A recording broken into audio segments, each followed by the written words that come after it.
D back again, and we're continuing our promotion tour for Hell Hath No Fury, presented by Mission Pro Wrestling, September 18th, live, Buda, Texas, being streamed on the Title Match Network. So today's guest is a little different. Today's guest is going to be Illkat. Illkat is going to be the DJ providing all the music for that night. She's also a Twitch streamer, and she streams music like reggaeton, hip hop, old school stuff, along with gaming. So we're gonna talk about it. We're gonna talk about her career along with. Oh, hey, baby, what's up? Let me send this out real quick. So we're gonna talk about her career along with these awesome trips that she's taken. She has really cool pictures of all her travels, and so we're just gonna wait for her.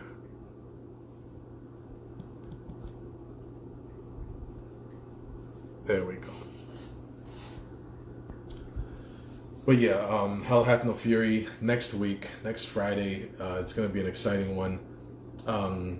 So the company is primarily run by women. Women in every company, in every position in that company, and it's really historic because you got WoW, you got Shimmer, but those are run by real Jordan Ewing. What's going on, buddy?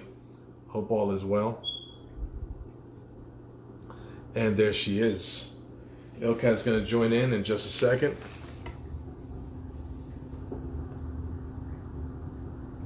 There you go.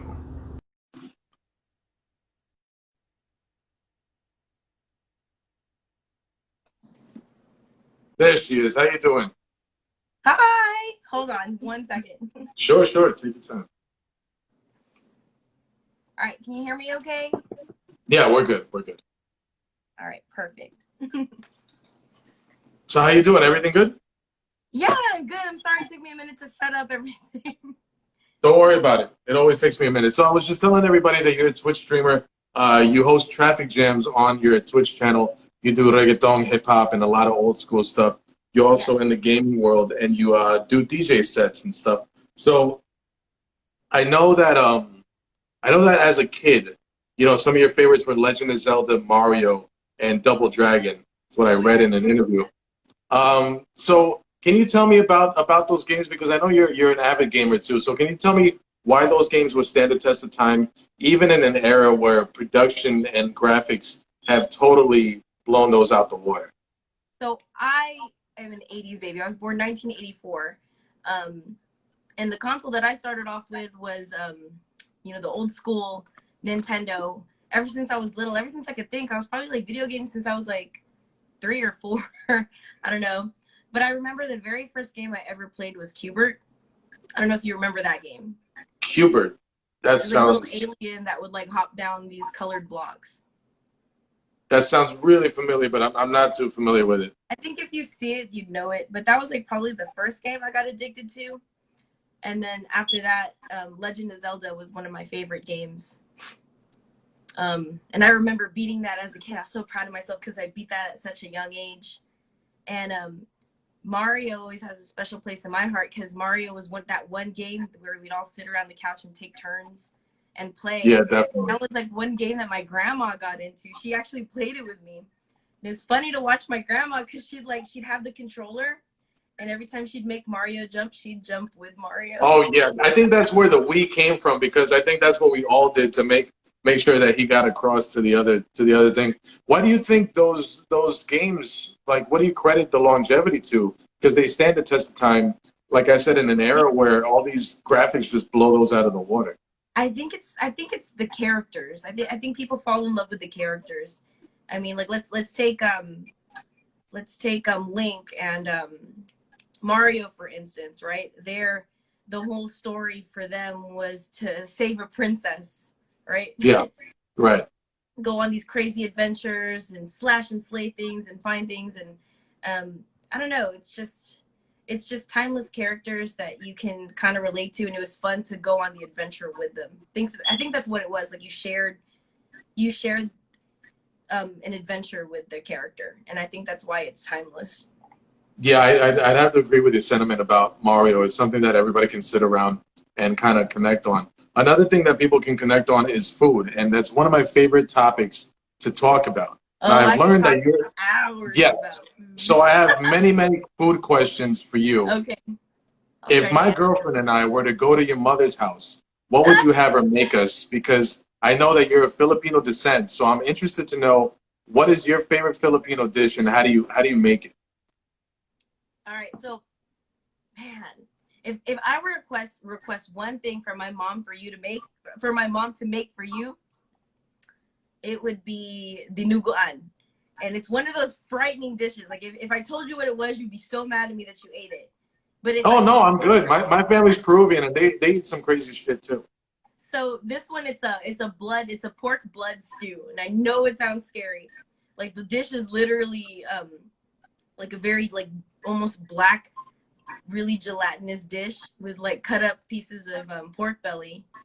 And you stew it with vinegar and I don't know how to describe it, man. It's just such a umami taste to it. Sounds But then it's like delicious. it's you. My family likes to prepare it for like whenever I would date a guy or bring a guy over that I was interested in, they would like make that dish and they wouldn't tell him what was in that dish. My whole family just wanted to see his reaction to see if he'd like it. It See was if you one of pass those the test. dishes, huh? To see if you pass the test. Yes, it was a test dish. It's called dinuguan or pork blood stew. And my husband's Puerto Rican, so he eats like everything, you know. Yeah, like And he I've read that your husband's Puerto Rican. So what's your favorite dish that you ask him to make you when it comes to Puerto Rican oh food? my gosh, I love his he makes these he's really good with beans and rice. He makes these Puerto Rican beans Arroz with con like gandules? well, Yes. okay, that, but then he makes the pernil, which is the pork, and then Oh my God, with I the beans is love what he makes. pernil. I love pernil. Oh yeah, but he makes these red beans, those Goya red beans, and he mixes it with like the sofrito and the and whatever spices. I don't know what pizzazz he puts in it, but man, the that dish right there, I love when he makes that. So Actually, I see a lot of food on your social media account. Um, yeah. where did your love for food come from? You know, childhood and learning to cook with your mom because some of that stuff is beautiful and it looks like such different eclectic ingredients when it comes to making. Oh yeah, I learned how to cook from my mom. One of my New Year's resolutions, like back in the day, was to learn all my mom's recipes, so that if she like passed away or whatever, someone at least could carry on what she could make. So I Cool. was able to learn like maybe like 80% of the stuff that she cooked. That's Um, awesome. a lot of the food I cook too comes from traveling. Like every time I travel, I try to eat whatever is native to that place that I traveled, so that way I'd learn their spices and learn their vegetables. Yeah, definitely. Whenever I travel with my girlfriend, we don't want to eat anything that we would eat back home. There's no sense in doing that. I definitely want to know what the locals eat. So when it comes to music, I know you were into gaming and you did that. One thing I do want to know, you spoke about it in an interview. Being an Asian female gamer is kind of like a double shot when it comes to platforms in the gaming community. So you said that you get a lot of support and that's awesome, but you also get a couple of hate comments and couple of like shitty comments in your streams. How do you kind of ignore that, and how do you feel about the platform that you do have for women in the gaming community? I think what's helping right now is a lot of women are realizing all these crazy behaviors that are going on, where a lot of men tend to hate on men tend to make fun of women who game. So it's been brought into social media, like this whole issue, and it's been being spread in a more positive light. Like people are being more aware of it. I'm finding guys sticking up for me sometimes. Like I'll be in a random game and one person will probably like, oh, you know, it's a female, and start hating it. And then another guy who I don't know will stick up for me, even though I don't need that. I'm a very strong female. But it's refreshing to know that that's going on now. That people are starting to see that it's definitely wrong to pick on other females who game, because people don't realize how many women actually game. It's not just the dudes. It's not just the guy thing anymore. It's for everybody. It's for LGBT, it's for women. It's, you know, it's very diverse now, and I'm Yes. glad to see that it's starting to get accepted in into our world. We have our boss in a few weeks, Thunder Rosa, in the chats, and she's Thunder already sticking up for you. Rosa! She put F the haters. Let's talk about her since she's here, and we can talk good about her and get in her good graces. Yes. Talk about that decision when you decided to be the DJ, providing all the music for Mission Pro Wrestling, and what this event means to you, being a company where every position is being held by a woman. First off, that's the one thing that really stuck out to me when I was she hit me up about it, was like, oh my God, this is an all women's wrestling company. Like, I have to do this. Like, I have to represent, because in the gaming world and in the DJ world, I represent for females, and I would love to show that in this type of subculture as well. You know, I think it's amazing that I don't know. I'm so excited about it. I'm excited to be a part of it. Such a big thing. That's cool, and it's so exciting to have you. After researching a lot of your stuff, a couple of months ago, I interviewed a DJ named DJ Sammy Blends out of the Bronx, New York, and she dresses in loose clothing, and you know, she tries to let her work do the talking. Do you find that difficult for you when you started being a female DJ?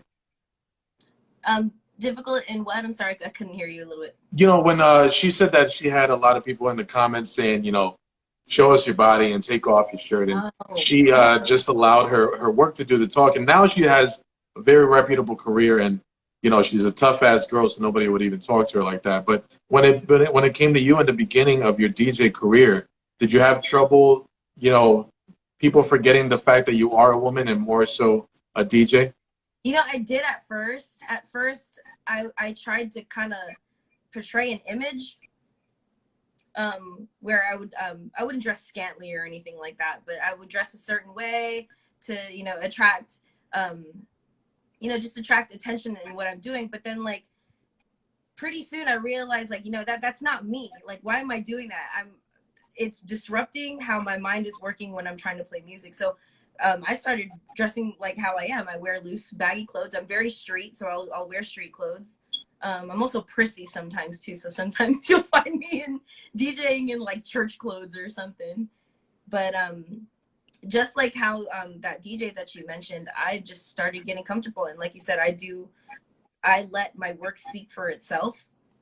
It doesn't matter how I dress. Sometimes I'm in my Wu-Tang hat and like a baggy t-shirt, and people are there rocking with me. You know?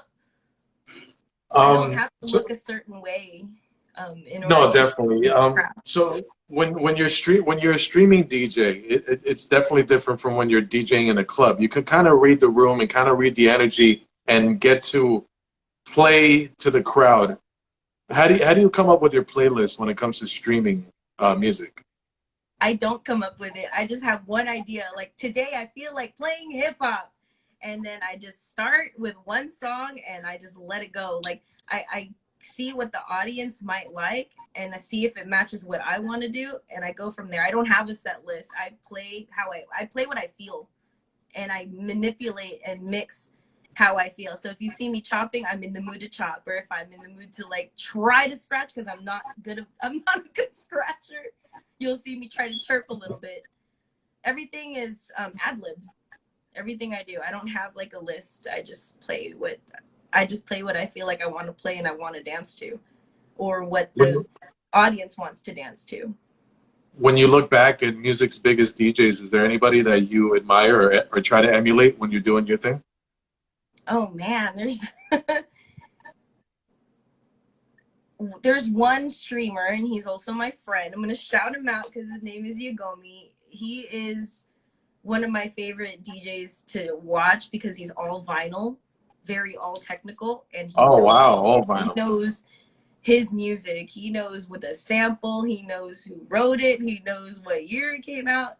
It's so admiring to see someone who has such a love for that art.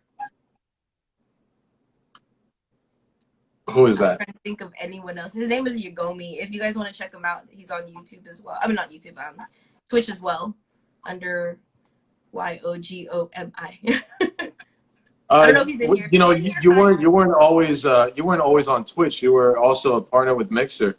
Yes. And I saw when you switched over. Can you talk about that decision to switch platforms and now being on Twitch? So backtracking to Mixer, I was on Mixer for over 2 years, and I was even partnered with them for a year and a half. And it was one of the best times of my life, honestly. I would never thought I would have got I would have never thought I would stream my DJing and stream my gaming, but I met so many awesome people. And then when Mixer shut down, I had to choose where to go, and there's only three choices. One was Facebook Gaming, two was Twitch, and three was YouTube, right? So me being a creative, I knew Twitch was my way to go because Facebook only wanted gamers, and I'm like, okay, I can do my gaming there, but what about like, the music? What about web shows? What about all these ideas that I have? How can I put that into play in Facebook? So I made the decision not to go that route. And then YouTube, I couldn't go to that route either because of copyright issues as far as music goes. Right. So I'm glad that I chose Twitch because I met such a wonderful community. I feel like I've grown more with Twitch. And it allows me to be as creative as I can on there. I've met so many cool DJs on Twitch. Like I didn't have that luxury on Mixer. There was only maybe a handful of us on Mixer. So now I've grown up listening to music, and it's something that kind of stretches across languages and countries and can actually like keep people It's a together. Universal language. It's a universal language. What does it do to you that you decided now, to kind of, follow up?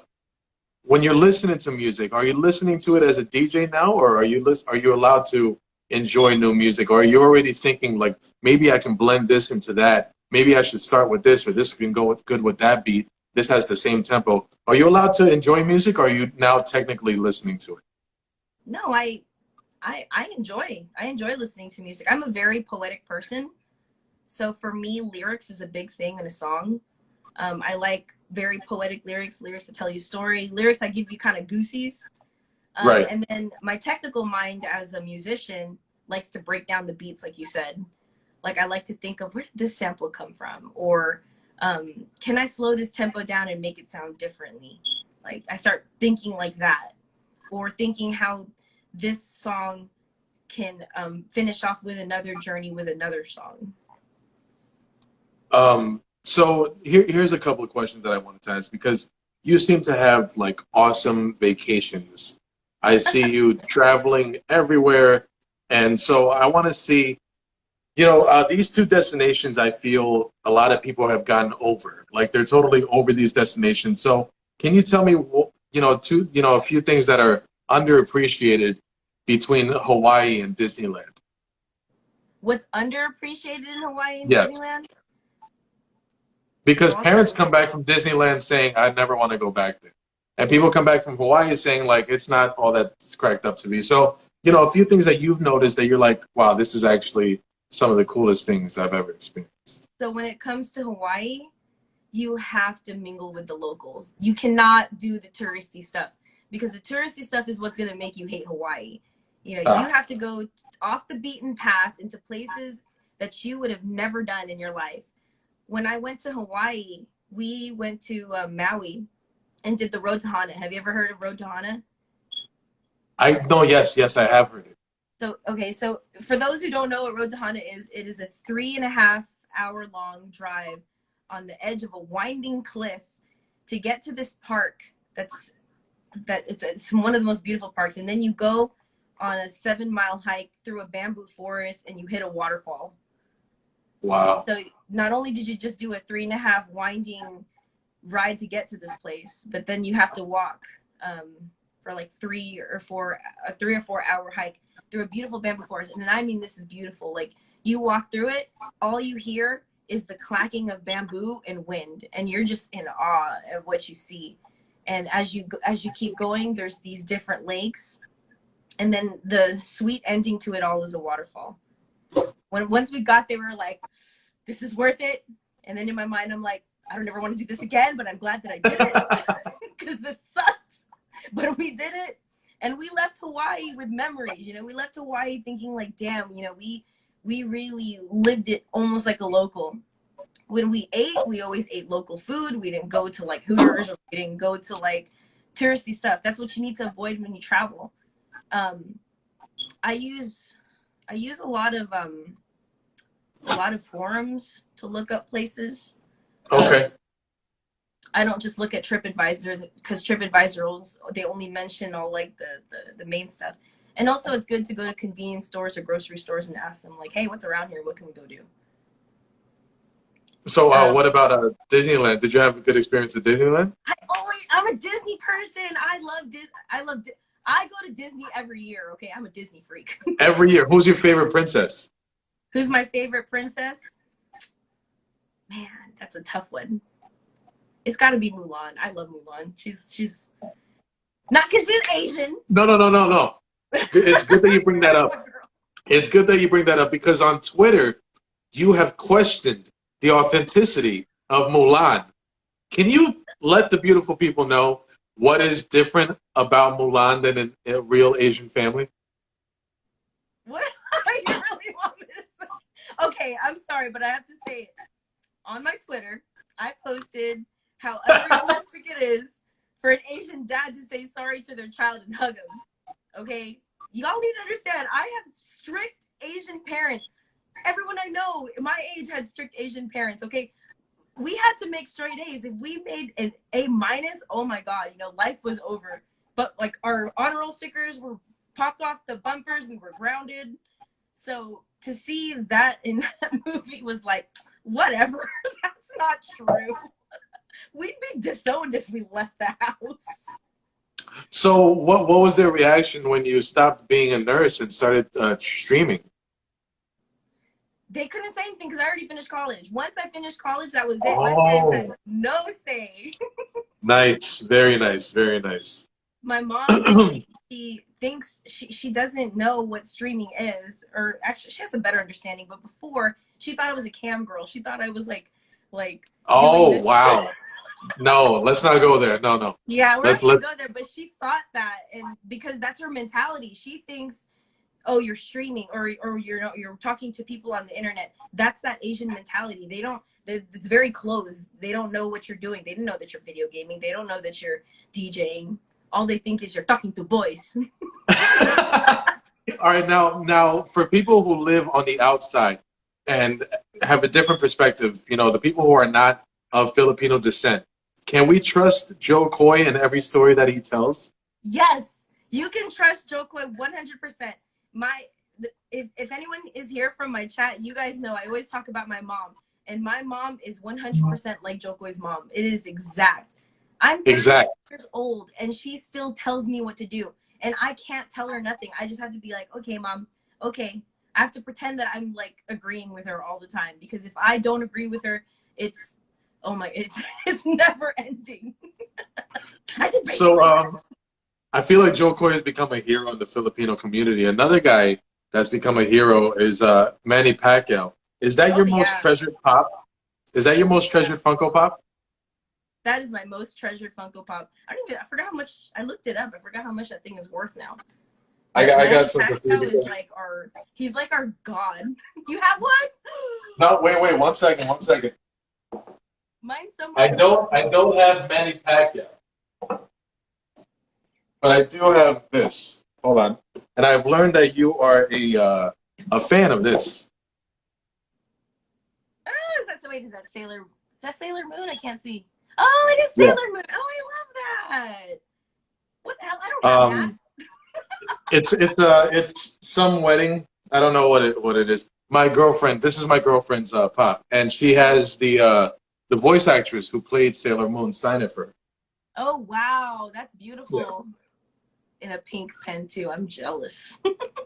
Yeah, we have. And then I just put up my daughter's pops, and one entire shelf is all Stranger Things. And then the other shelf is like, what does she have? She has Simpsons. She has Walking Dead. She has Tom and Jerry. She has Hey Arnold.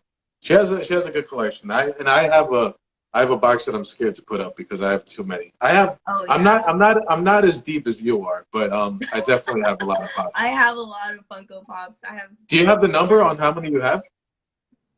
I think last I counted, it was almost we passed 300 on our pop collection. Oh, how many? How many think we have?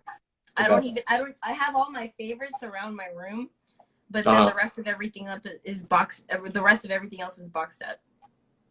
Oh, okay, okay. So, with the pandemic, you know, a lot of people stayed at home. A lot of people are working from home, or they've been laid off.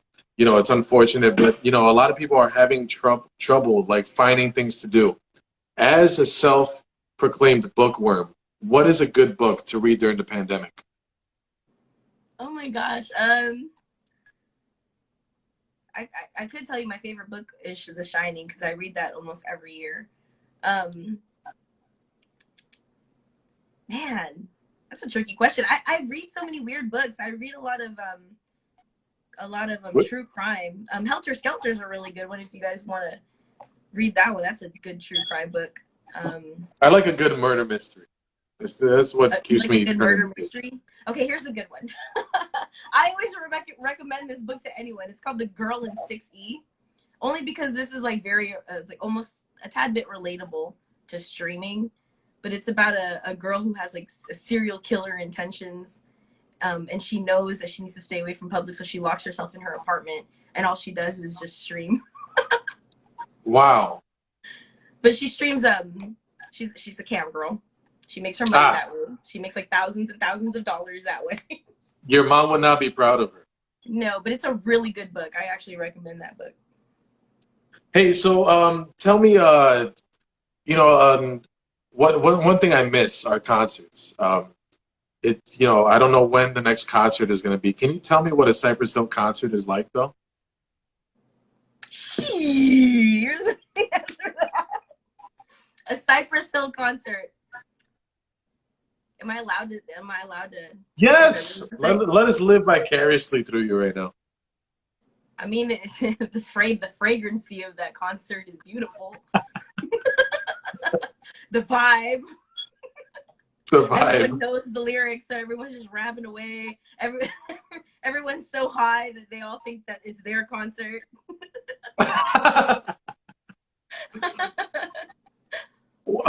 One thing I wrote down is we have a mutual love for sneakers. So I wanted to know what was the first pair of sneakers that made you fall in love? Because everybody had sneakers when they were a kid, but the one pair of sneakers that made you say, "Oh God, I love sneakers now. I love shopping for sneakers." Dang, that's a hard question. Oh gosh, it would have to be. I actually started off my sneaker collection with Air Force Ones. Nice. I loved my Air Force Ones. I had these what were they called? The Bobito ones, I think that's what they were. Oh man, they were beautiful. I started with that and I started collecting it, and then I moved on to SB Dunks. And that's where the real passion came in, was with the SB Dunks. Yo, the Dunks can have so many different colors, and you just can make so much. It's like a blank canvas. All these crazy, crazy colors. Tell me what you and your husband went to sneaker convention? Mm-hmm. Was that like almost intimidating with the amount of knowledge that these guys have, or like the prices that you saw? What's a sneaker convention like? It wasn't really intimidating to me. I was just more there for the vibe, because I like to be surrounded by people who have the same interests as I do. So to be at a sneaker convention where a lot of other people enjoy sneakers, enjoy art, it's just refreshing to be around, because it's hard to talk about your love for sneakers with someone else who doesn't share your, the same interest as you. But I don't know what to say about the sneaker conventions. I just think I think it's cool. It was actually one of my first DJ gigs, was Houston Sneaker Summit was one of my first ones. Oh wow, that's cool. When it comes to when it comes to your streaming and your gaming, you were able to grow, and a lot of posts in your social media was about DreamHack in Dallas. Mm-hmm. Can you tell me about that? Was that like your first spot where they reserved it for you? that was actually the first time that I felt validated as a gamer, was when I did DreamHack, because you had to apply for that position to be on that stream, on that not stream team, but to stream from the event. And I was honored to even be accepted into that.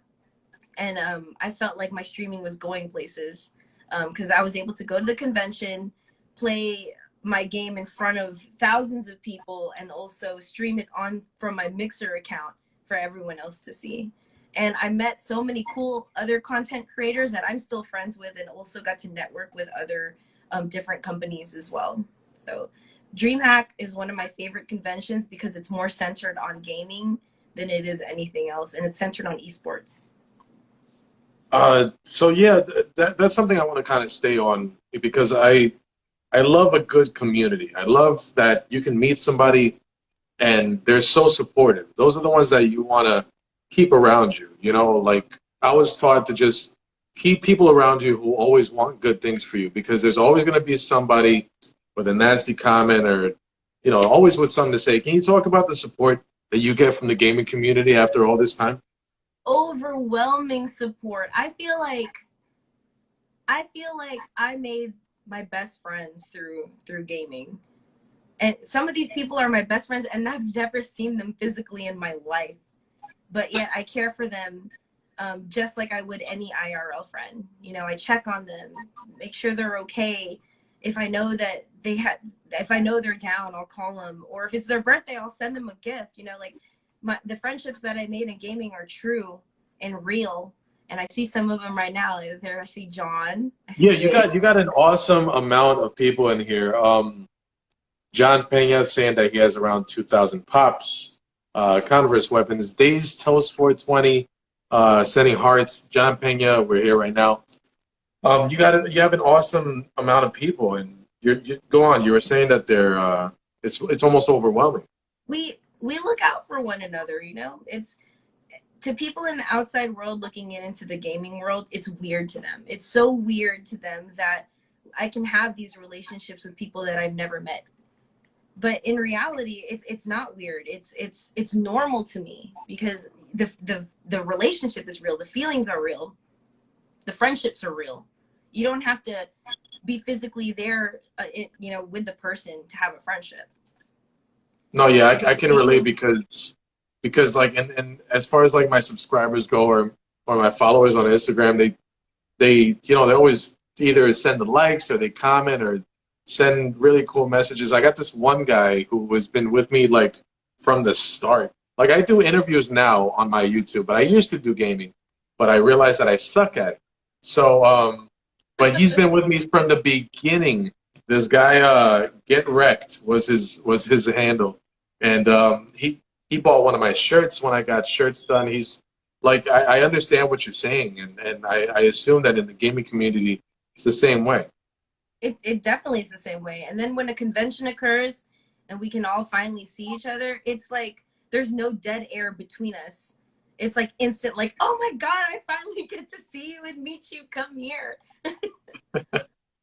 But I've made some really true friendships through gaming, and I foresee these friendships going until I die.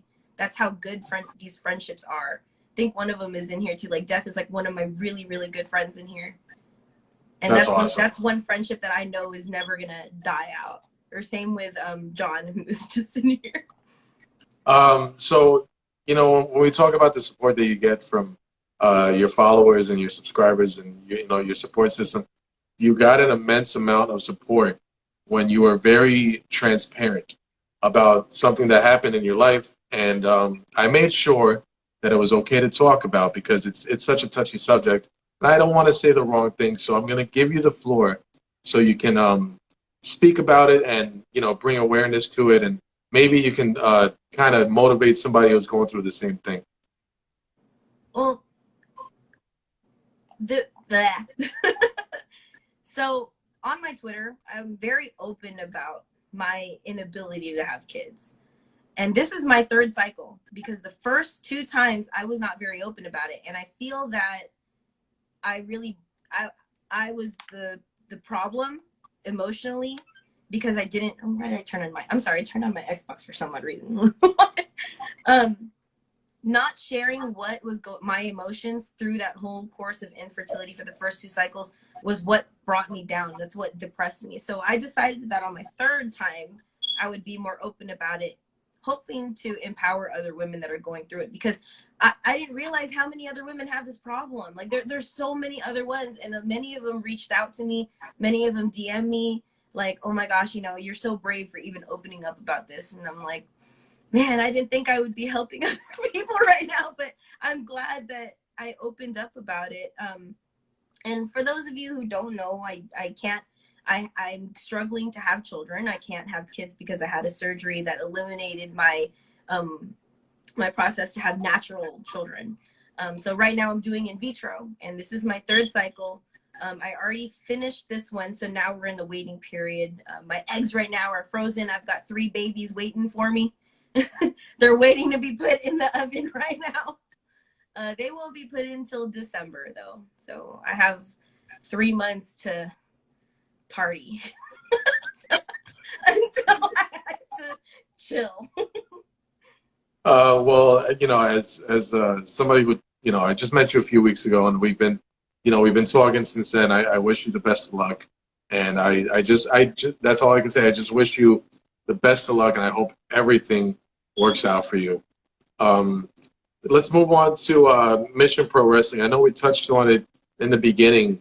I keep saying it, and it doesn't get old, but the closer we get to this, I feel the more important that it is. And it needs to be repeated. Every position in this wrestling promotion is being held by a woman.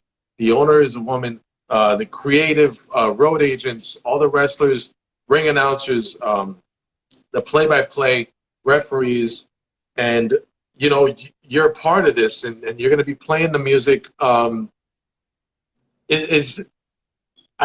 can't imagine like what that feeling is. Can you elaborate more on how you feel about being a part of this? I'm excited to represent women in the form of DJing. I'm excited for that, and I'm excited to see these women represent in the wrestling world. I don't know how else I could elaborate. I'm just really excited to do it. Then I think Thunder Rosa, thank you so much for this amazing opportunity and for putting this together. This is going to empower so many other women, empower them to wrestle, to do what they want, to do what they dream of doing. You know, I was asking the ladies, because I've been doing Instagram lives with all the women involved, and I was asking them the same thing, and it's a perfect question to ask you. There are going to be little girls in the crowd watching these girls kick ass, and they're going to go up to them for a picture and an autograph. What do you say to that little girl that goes up to you, realizing that, you know, another girl is also playing all the music, and you're such a cool DJ and everything? Have you ever had a moment with a small fan? I know it's probably a, you know, a strange question, but are you prepared for that, for a little girl to go up to you, you know, at the show and talk to you about how cool it is that you're a DJ? I'm prepared. I'm prepared to cry and hug them and be like, you can do this if you want to. How important is that platform for little girls, not just grown women? What platform? I'm sorry? Now, how important is your platform for little girls, not just grown women, to know that they can achieve pretty much whatever they want to do? I mean, that's important to me. I know we're living in a new social system, but there are still some old school parents that will not let their daughters do certain things. You know, there's still parents out there who still want them to follow old school guidelines of how to be a woman or how to be a wife. And I feel like this is breaking the boundaries of it. And if a little girl were to come up to me and, like, you know, ask like, oh my God, I want to do this, I will support them. I'll be like, do it. Let me know when you do it. I will watch you. If you stream like, it, make an Instagram and I'll follow you. Yeah. If you want to stream this, I'll follow you. If you want to learn, I'll tell you what to buy. Here's my secret. Here, hit me up on Twitter. Let me know what I can do to help you. I got a buddy on the chat, Summer Sleep Music. They actually asked me earlier today if you would be so kind to remix one of their songs on your stream. I guess, yeah, Summer Sleep Music. I'm going to tell them to send you a song. They were asking me earlier today if you would be so kind to remix one of their songs on your stream. He's also involved with Mission Pro Wrestling. Oh yeah, just tell them to hit me up on Twitter or Instagram, whichever one, and we'll talk about it. That sounds great. So Illkat, let them know where they can find you on social media, your Twitch link, everything. The floor is yours. So on Twitter, which where I'm most active, it's twitter.com/misscreationcat, and it's MS for Miss, and then creation with a K and cat with a K. And as far as Twitch goes, it's twitch.tv/Illkat. Illkat has 3 L's and then there's an underscore in between. And then of course my Instagram, which is you guys already know my Instagram. Yes, definitely. Illkat with 3 L's. Anybody following Illkat right now, my name is up there. Should just go ahead and follow me, DNC Digital. If you are my follower, follow Illkat because she has some. You got an awesome social media. Like I love looking at the food and your fashion and your vacation destinations. It's very aspiring, pretty much. You Really? definitely make me want to go to too many selfies. I'm like, oh god, it's one of those selfies. made me want to go to Hawaii and do a 3-mile hike with the natives through a bamboo forest. So this is also going to be on YouTube. So make sure you guys like, comment, and subscribe. You can find me at DNC Digital on Twitter, Facebook, and Instagram. Mission Pro Wrestling, Hell Hath No Fury, Illkat there is going to be providing the music for that night, September 18th in Buda, Texas at Pinball's Kingdom. A lot of great matches. Thunder Rosa versus Lindsay Snow, among others. You guys have a great night. Everybody stay safe. Tomorrow night, I'm going to have La Rosa Negra on Instagram Live right here at the same time. Everybody have a great night. Take care of yourselves. Thank you guys. Bye everybody. Bye.